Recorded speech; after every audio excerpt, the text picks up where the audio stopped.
रेहान भाई से मेरा रब्ता हो गया है।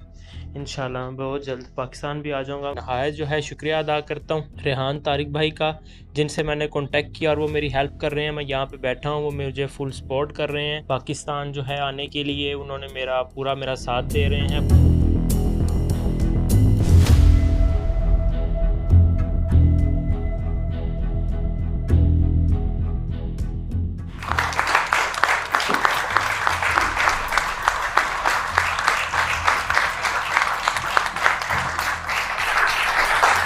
तो इस जेल से, इस गुलामी की जंजीरें तोड़ी कैसे निकले आप वहाँ से? एक लड़के ने कोशिश की थी वहाँ से भागने की। उसने क्या किया, ऐसे ही वो कैबिन पे चढ़ के उसने बाइक छलांग लगाई, उसको पता चल गया और गार्ड ने पीछे से उसको शूट कर दिया था, उसको मार दिया था। उसको वहाँ से ला के कंपाउंड के अंदर सब लड़कों को बुला के उनके सामने उसको काटा था। उसके जिस्म की छोटी छोटी बोटियाँ, उसका अल्लाह माफ़ करे जैसे कीमा किया, सिर्फ इबरत का निशान बनाया ताकि दूसरा बंदा कोशिश ना करे यहाँ से भागने। किसने सोचा था कि आपको बाहर भेज दें, यानी लड़के को बाहर भेजें तो मुस्तकबिल अच्छा हो जाएगा? किसने सोचा था ये 2 चीज़ें सेंड करनी है। तकरीबन उसने मेरा 2 घंटों में वीज़ा निकलवा दिया होगा। आपके फादर क्या करते हैं? दाल चावल की रेडी लगाते हैं वो। जब लैंड किए तो आपको किसने रिसीव किया वहाँ? वो तो मुझे कुछ अंदाज़ा नहीं था कि कहाँ पे लेके जा रहे हैं मुझे। चारों तरफ पेड़, दरख्त, पहाड़। किस वक्त ये एहसास होने लगा कि लो जी मैं फंस गया? मैंने एग्रीमेंट को पढ़ा, ऊपर साफ साफ लिखा हुआ था कि आप यहाँ पे लाइफ टाइम के लिए सेल हो चुके हैं। और फिर उसने मुझे स्क्रीनशॉट दिखाया जो मैंने अपनी आंखों से देखा, $10,000 का। कितनी देर तक वो इंसानियत से जुल्म करते रहे? मुझे वो फिर वहाँ पे ले गए एक प्राइवेट रूम के अंदर। वहाँ पे जाके उन्होंने मुझे इलेक्ट्रिक शॉक लगाए मेरे। So what this script is all about? ये क्या है? आपको इस स्क्रिप्ट में क्या लिखा हुआ था? हमें थोड़ा सा समझाएं। अब जरा स्क्रिप्ट समझाएं, क्या है ये? इसके अंदर जो भी लिखा है वो सारा लिखा है पुलिस के बारे में। यानी ये स्कैम इंडिया में हो रहा था? इंडिया के लोगों को कॉल मिलानी थी? इंडिया के लोगों को कॉल मिलानी थी। जी, जो बंदा कॉल उठा लेता है ना, अच्छा, समझे बस वो वहाँ पे फंस गया। अच्छा, आपका नाम क्या था उसमें? मनोज कुमार। मेरा वहाँ पे था रोहित शर्मा। अच्छा।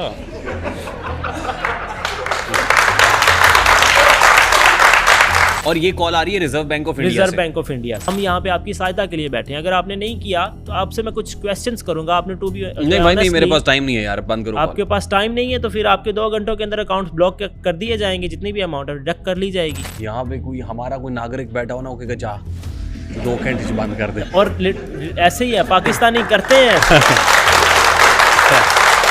लेकिन तो अभी मैं आपको स्क्रिप्ट के बारे में बता रहा हूँ। ये जो बात बता रहा हूँ ये कल को हमारे पाकिस्तान में भी वो करेंगे। पाकिस्तान से भी हैं? पाकिस्तान से भी हैं। पाकिस्तान से वहाँ पे 2 लड़कियाँ थी, मतलब तकरीबन 70-80 लड़के थे वहाँ पे पाकिस्तानी, जिनमें से 2 लड़कियाँ थी पाकिस्तानी।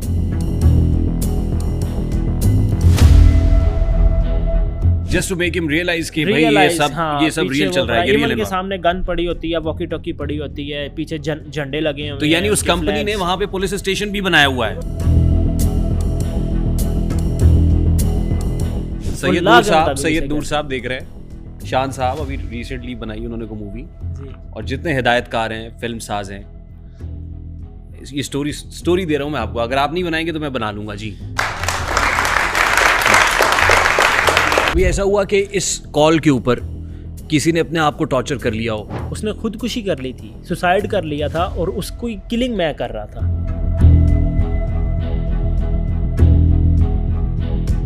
उसका नाम क्या है? मुसद्दक वाला। तुम्हारे गांव का हर बंदा तुम पे लानत भेज रहा होगा आज। उन्होंने उसको गले में वो रस्सी डाल के इमारत से नीचे ही लटका दिया, उसको फांसी दे दी थी। किस को कॉल कर दी थी आपने? क्योंकि आपको उस वक्त टिकट के पैसे चाहिए था। हकीम शहजाद साहब, राय खरल साहब है, हमारे उधर मोहल्ले के हैं। खुरम शहजाद विरक जो हम शेखपुरे के MNA हुए थे, तो उन्होंने फिर उसके बाद जो है ना नंबर ही ब्लॉक कर दिया। आपने तो मुझे कन्विंस कर लिया है। बाद में मैं ये सोचता रहा कि आपने तो स्क्रिप्ट के तहत मुझे कन्विंस कर लिया है कि भाई मुझे इतने का टिकट भेज दो, और मैं टिकट भेजने के लिए तैयार भी हूँ। तो आपने एक नई जिंदगी दी है, इससे बड़ी मेरे लिए खुशी की बात तो नहीं है वो। जस्ट बिकॉज ऑफ यू, अल्लाह के बाद। उस पे मेरे जहन में पता नहीं कैसे शुएब आ गया, यार एक लड़का कंबोडिया से कॉल करता था, जरा उसकी स्टोरी तो सुने, कंबोडिया की स्टोरी क्या है। उस टाइम यकीन जानिए रेहान भाई ने मेरे साथ 1 घंटा 20 मिनट बात की है। हाँ, तकरीबन 1.25 घंटा बात हुई। 1 घंटा 20 मिनट। यकीन जाने वो उस रात जब मैं सोया, अगले दिन उसी रात ख्वाब आई थी मुझे, ख्वाब के अंदर आप आए थे मुझे। रेहान भाई ने मुझे बोला कि इन 24 घंटों के अंदर मेरी जितनी भी मसरूफियत हो, मैं जहाँ भी बिजी हूँ, तुमने मुझे कॉल्स करते रहना है। हाँ, 24 घंटों के अंदर आपका काम होगा और आपने मुझे कॉल्स करते रहना। और मैंने फिर वही किया, पूरा दिन, हर आधे घंटे बाद कॉल, हर 20 मिनट बाद कॉल। जब मैंने रेहान भाई का पॉडकास्ट देखना शुरू किया तो वो मिस्टर पतलू के साथ आपका कोई पॉडकास्ट था। पूरे अनसेंसर्ड अनफिल्टर्ड पॉडकास्ट में ये निकालना पड़ेगा मुझे बस। उन्होंने ये बात की थी शहजाद ने और उन्होंने कि आप भी यहाँ पे किस लिए बुला रहे हो, हमें बुला रहे हो, सेलिब्रिटीज़ को फेम के लिए ही बुला रहे हो। अब उनकी मुंह के ऊपर बहुत बड़ा फ्लैट थप्पड़ है कि मुझे इन्होंने यहाँ पे बुलाया है। मैं कोई सेलिब्रिटीज़ नहीं हूँ, मुझे कोई गली में कोई भी नहीं जानता, मुझे अपने घर वालों ने जानने से इनकार कर दिया, मुझे कोई भी नहीं जानता और इन्होंने मुझे। बहुत बहुत शुक्रिया अदा करता हूँ मैं इंटीरियर मिनिस्टर सैयद मोहसिन रजा नकवी साहब का। मैं अब मैं मोहसिन साहब का मैसेज भी आपको दिखाता हूँ। मैं एक बार फिर कहता हूँ कि उस मकरू आदमी को मंतकी अंजाम तक पहुंचाएं, और जब तक उसको मंतकी अंजाम तक नहीं पहुंचाएंगे हम चैन से नहीं बैठेंगे। और आज एक और बात भी साबित हो गई। वो लोग जो मुझे कहते थे तुम क्या टिकटॉक पे आ रहे हो, यहाँ एहतिशाम बैठा हुआ है, बहुत सारे जर्नलिस्ट ये कहते हैं, तो यार ये क्या टिकटॉकर बन गए। आज वो टिकटॉक ना होता तो ये यहाँ ना बैठा हुआ होता। बिल्कुल। एक गरीब बंदा कहाँ जाए, मुझे एक ही प्लेटफॉर्म मिला था जहाँ पे अपनी बात पहुँचा सकती, मैं बात कर सकती। और आपको यकीन है कि आपकी बात यहाँ से पहुँचेगी तो आप दोबारा आई है ना जी, इंशाल्लाह आपकी बात पहुँचेगी। बस मेरी आपसे ये रिक्वेस्ट है। एक केस भुगत गया है, अब अगला केस पकड़ लेते हैं हम, ठीक। वहाँ बैठी हुई आप। तू तो आधा है मैं को डर कहनी कहते डर तू डर के छोड़ गए, मैं को डूब फसाई बेदर्दा मैं को तोड़ दी भर के छोड़ गए, सुख पौंदा है काविश मन मेरे हालात तू हार के छोड़ गई, कल पागल पागल आधा है रेहान भाई आज पागल करके छोड़ गई।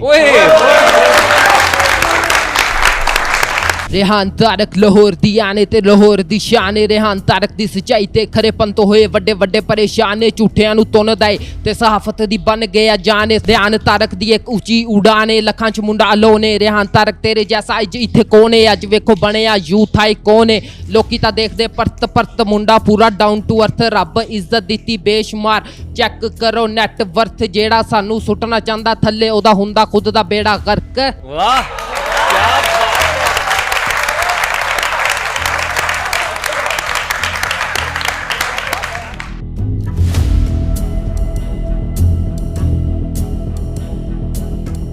Assalamu alaikum and a very warm welcome to RTS, which is Rehan Tariq Show on 24+. This is Pakistan's first audience-based podcast.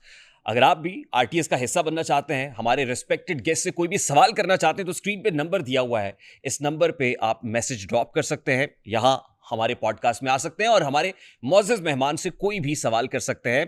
बात सिर्फ यही होती है कि कौन सी बात कहाँ कैसे कही जाती है, ये सलीका हो तो हर बात सुनी जाती है। तकरीबन लगभग 2.5 हफ्ते का गैप आया है और उस 2.5 हफ्ते के गैप में क्या कुछ होता रहा ये मैं आपके सामने रखूंगा।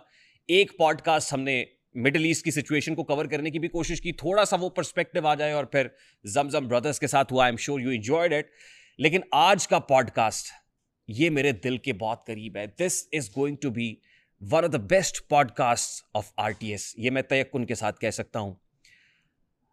कुछ बातें जो इस पॉडकास्ट से रिलेटेड हैं उस तरफ मैं आता हूं, लेकिन उससे पहले इस वक्त जो आलमी मंजरनामा है उस पे मेरे बड़े ही फेवरेट शायर अब्बास ताबिश साहब के चंद अशार मेरे पर्दा फिक्र से टकरा रहे हैं और आपके लिए हाजिर किए देता हूं आज के पस मंजर के अंदर, आज के सियासी मंजरनामे पर, कि तू परिंदे मार दे, तू परिंदे मार दे, सर्वो सनोबर मार दे, तेरी मर्जी जिसको दहशतगर्द कहकर मार दे, तुझको क्या हक है यहां बारूद की बारिश करे, तुझको क्या हक है मेरे रंगले कबूतर मार दे, तूने जिसके ढूंढने को भेज दी इतनी सिपा, तूने जिसके ढूंढने को भेज दी इतनी सिपाह, ये ना हो वो तुझको तेरे घर के अंदर मार दे। और तुम भी मूसा के ताकुब में चले तो आए हो, तुम भी मूसा के ताकुब में चले तो आए हो। देखना तुमको ना ये नीला समंदर मार दे, तू परिंदे मार दे, सर्वो सनोबर मार दे, तेरी मर्जी जिसको दहशतगर्द कहकर मार दे।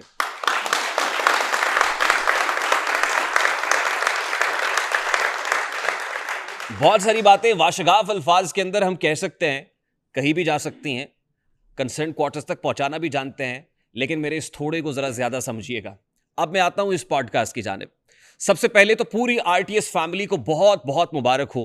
मैं I used to take pride in it कि ये पाकिस्तान के रिफ्लेक्शन है। आपका ये शो पाकिस्तान के रिफ्लेक्शन है। यहाँ इंटीरियर सिंध से लोग आते हैं, यहाँ जनूबी पंजाब से लोग आते हैं, यहाँ पे सेंट्रल पंजाब से लोग आते हैं, यहाँ खैबर पख्तूनख्वा से लोग आते हैं, यहाँ सिंध से लोग आते हैं, यहाँ गिलगित बल्तिस्तान से लोग आते हैं। तभी तो हम कहते हैं कि पाकिस्तान के सारे शहरों जिंदा रहो पाइंदा रहो, रोशनियों रंगों की लहरों जिंदा रहो पाइंदा रहो। लेकिन अब आरटीएस गोज ग्लोबल।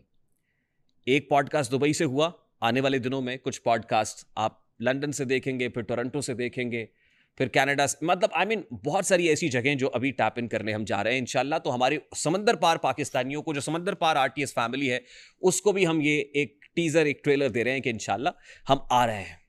और एक बात जो बड़ी इंपॉर्टेंट है और आपको इस पे फख्र महसूस करना चाहिए कि अब आरटीएस मैं यहां बैठ के नहीं करता आप लोगों के साथ, और यहीं पर बैठ के नहीं देखा और सुना जाता, बल्कि जिस वक्त यहां हम शोज कर रहे थे तो मैं फख्र से कह रहा हूं कि साउथ ईस्ट एशिया के अंदर 21 साल का वो नौजवान जिसको सुनहरे ख्वाब दिखा के एक वीजा कंसल्टेंट ने यह कहा था कि तुम्हारा मुकद्दर चमक जाएगा, जो अपने गांव के कच्चे मकान के अंदर रोशन मुस्तकबिल की राहें तलाश कर रहा था, उसकी बूढ़ी मां को किसी ने यह ख्वाब दिखाया था, किसी को यह सपना दिखाया था कि तुम्हारे बच्चे को बाहर भेजेंगे, वहां से बैठ के वो डॉलर्स भेजेगा, तुम अपने कच्चे मकान की दीवारों को पुख्ता करोगी, तुम्हारे मुस्तकबिल का सितारा चमक जाएगा, तुम्हारा ये बेटा बहुत दिन दुगनी रात चुगनी तरक्की करेगा।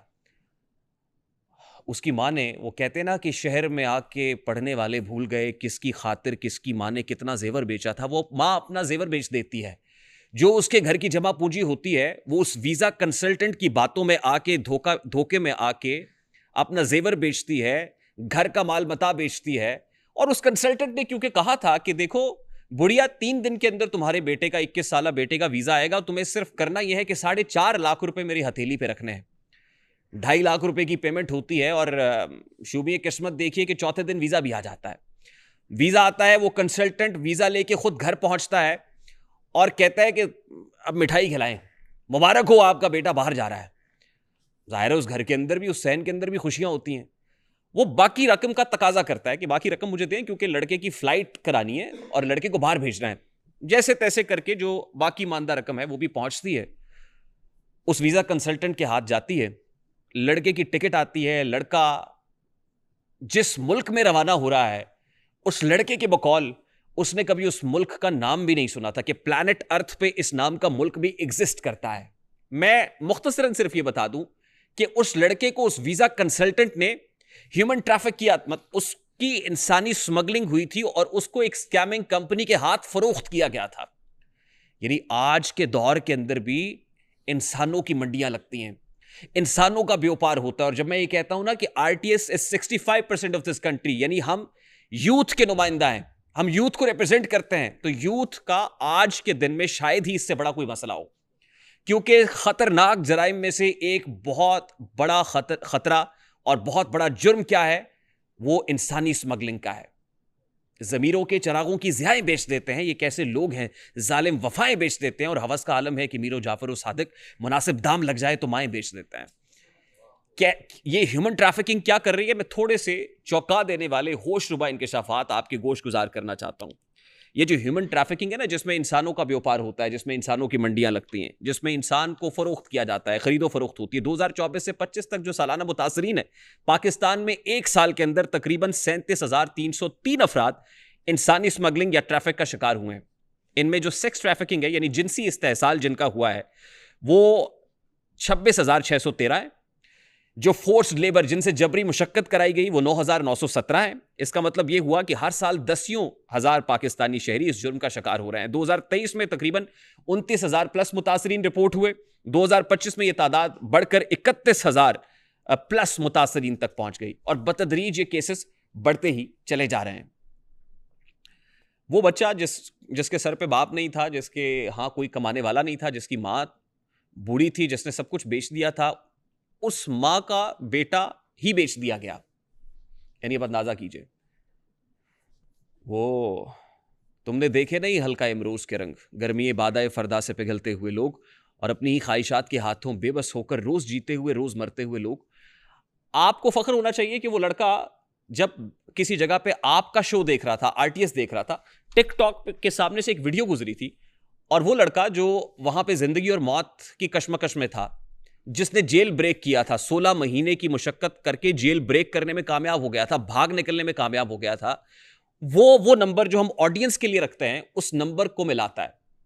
और मेरी खुशकिस्मती ये है कि ईद की छुट्टियों में जाहिर है हम पॉडकास्ट नहीं कर रहे थे, कुछ वक्त था, 1.25 घंटा 1 घंटा 15 मिनट आज भी मुझे याद है उस लड़के से फोन पे बात होती है, रोता है, गिड़गिड़ाता है और एक ही बात करता है कि मुझे सिर्फ टिकट चाहिए, खुदा का वास्ता है मुझे यहां से निकाल लें। खैर, इन शॉर्ट, एम्बेसी से बात हो, FIA से बात हो, उसके बाद इन पर्सन वजीर दाखिला से बात हो, हमने जहां जहां जिस लेवल पे जो कोशिश हो सकती थी की और अल्हम्दुलिल्लाह आज वो लड़का पाकिस्तान है, आज वो लड़का हमारे दरमियान है, आज वो लड़का RTS फैमिली का हिस्सा है, आज वो लड़का कहीं और जाने को तैयार ही नहीं है। हत्ता कि वो इलाके का MNA जिससे मदद मांगी थी उसने उसको ब्लॉक कर दिया और पता नहीं किन किन लोगों से मदद मांगते रहे, ब्लॉक कर दिए गए। इवन अपनी फैमिली से, चचा ताया, मतलब जिससे भी, अब भाई अपने, वो ब्लॉक कर गए। हमें नहीं चाहिए हमारा लड़का। आज वो लड़का is happy to be part of this family. ये मिजरी है, ये एक मिजरी है, ये एक टेरिबल स्टोरी है, एक ट्रॉमा है जिससे वो लड़का गुजरा है। जब मैंने कहा कि this is going to be one of the best podcast I have ever done, इसके पीछे एक कॉज छुपा हुआ है। आज उस लड़के को मैं यहां दावत दूंगा। मैं चाहूंगा कि हम खड़े होकर, वो जेल ब्रेक करके आया है, वो एक ऐसी जगह से आया है जहां पे भागने वाले को फायर कर दिया जाता है, शूट कर दिया जाता है, मार दिया जाता है, या फिर उसके आज़ाद थाईलैंड के अंदर बेच दिए जाते हैं, या पनिशमेंट रूम में ले जाके उसको इंसानियत सोज सलूक किया जाता है, करंट लगाया जाता है, क्या कुछ नहीं होता। उसको डॉग, उसको पॉर्क, उसको कछुए, उसको मेंढक, उसको सांप खाने पे मजबूर किया जाता है, क्या कुछ होता है। वो अपनी मिजरी सारी जो हमें बयान की वो आपके सामने रखेगा, लेकिन इससे पेशतर के मैं उसको बुलाऊं, मैं चाहूंगा कि हम खड़े होकर उसका इस्तकबाल करें और उसको ये बताएं कि हम आपकी फैमिली हैं, we are standing by your side. तो आइए जरा इस्तकबाल करते हैं शुएब रियासत का।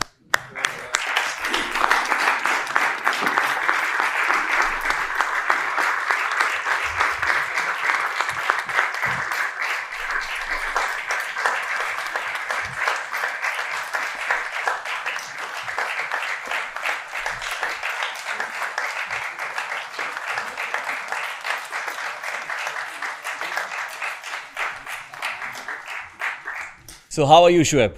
अल्हम्दुलिल्लाह। I have with me Shoaib रियासत। अल्हम्दुलिल्लाह। वो शुएब जिसने मुझे कॉल की थी तो कुछ वसवसे भी थे मुझे, बिल्कुल यूं लगता था कि जैसे ही मेरे साथ भी स्कैम कर रहा है कोई। जी बिल्कुल ऐसे ही लगता टिकट है। मांग रहा है, शायद उसको भी पैसे चाहिए, बिल्कुल ऐसे ही है। पैसे भेजेंगे, उसके बाद मेरा नंबर ब्लॉक कर देगा। ऐसे ही आजकल पाकिस्तान में वो भी यही रहा है। This is what I was thinking. मेरे Yes. दिमाग में कुछ ऐसे वसवसे भी चल रहे थे, फिर कुछ दोस्त भी कह रहे थे कि तुम क्या कर रहे हो, जी राइट? खैर, हम शुरू से शुरू करते हैं। जी ज़रूर। So I want you to respond in a very straight, very simple, very candid manner, right? Okay. And if you could speak a bit loud. आज एक कॉज के तहत, एक एजेंडे के तहत हम पॉडकास्ट कर रहे हैं, एंड एजेंडा इज कि जिन लोगों ने आपको तकलीफ दी है, दुख दिया है, फैमिली से अलहदा किया है, आज उनको सरफस करें, इदारों के सामने रखें। So how it was all started, कैसे हुआ ये? इस वक्त आपकी उम्र कितनी है? 23। 23। और जिस वक्त आप गए थे उस वक्त आपकी उम्र कितनी थी? मैं लगभग 20, ऑलमोस्ट 21 ईयर ओल्ड। 21। यानी जी। ये 2 साल पहले का वाकया है। जी 2 साल पहले का।